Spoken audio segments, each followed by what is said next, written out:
Edinburgh, Scotland is one of Europe's truly great cities, a place noted for historic sites and modern culture that makes it one of the most popular destinations in the world. The main street that visitors love to see is the Royal Mile, loaded with shops, restaurants, statues, monuments, and great old buildings, and lots of street entertainment to please the crowds. The pub culture is alive and well here, a great place for a drink and to meet some locals. You can eat in a fancy restaurant from a variety of international cuisines, or go casual with fish and chips, and you can even stand up on the street and eat it like these young locals do. Fish and chips has been a standard meal in England for hundreds of years, and it's still very popular today. You can find it all over town. Perhaps not the healthiest meal, but very tasty.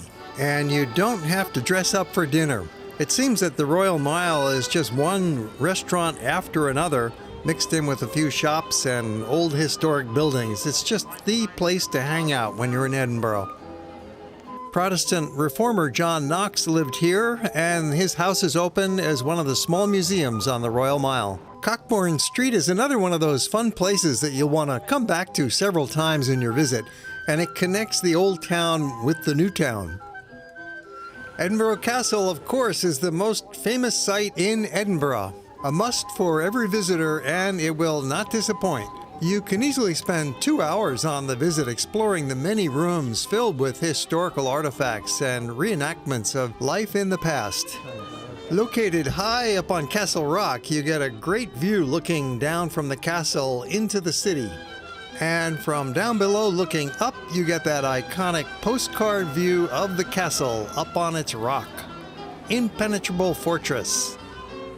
Princess Gardens are a delight to stroll through. You don't want to just look at them from the street. Get on down into the pathway and enjoy the floral displays. Sunny weather always brings out the local crowd. Next to the gardens, you'll find Princess Street. It's the main street of downtown modern Edinburgh, always a busy place. It's got department stores, a lot of little shops, and a wide sidewalk to handle the crowds. You'll find it's a great place to spend your money and purchase authentic woolen goods. This new side of town is also loaded with historical buildings. Called the New Town, it was created in the late 18th century to provide housing for the growing community, which had gotten very crowded in the old town. With construction of the New Town, natives of Edinburgh now had the best of both worlds. The majestic old downtown with sturdy buildings that continue to function as their business center and home for workers, and a brand new residential area for the affluent, well designed with spacious homes and gardens. And you can get a big dose of history in the National Museum of Scotland, which is loaded with natural history and cultural artifacts. This is one of the top museum experiences you can find in the British Isles. And if you like art history, then the National Gallery is another must place to visit.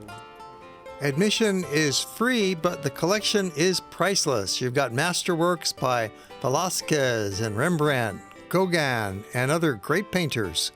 The other very popular historical museum is a short bus ride out into the suburbs to Leith, which is a beautiful waterfront community.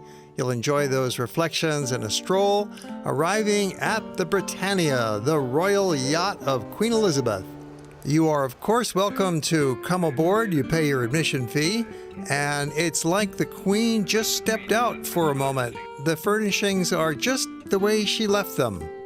The yacht is now retired, no longer in active duty, but it went around the world many times in the service of the royalty. It's docked at a modern shopping mall, so you can browse around, maybe get a bite, spend some money, and then get back on the public bus for the 15-minute return ride to town. That was a quick summary of things to see in Edinburgh, which could be done comfortably in 3 days. On day 1, Royal Mile and Castle. Day 2, Newtown, National Museum of History and Shopping. Day 3 to the Royal Yacht Britannia at Waterfront Leith, then the National Gallery of Art and free time. Of course, in between all of these wonderful attractions, your main activity is just the sheer pleasure of walking around in this beautiful city.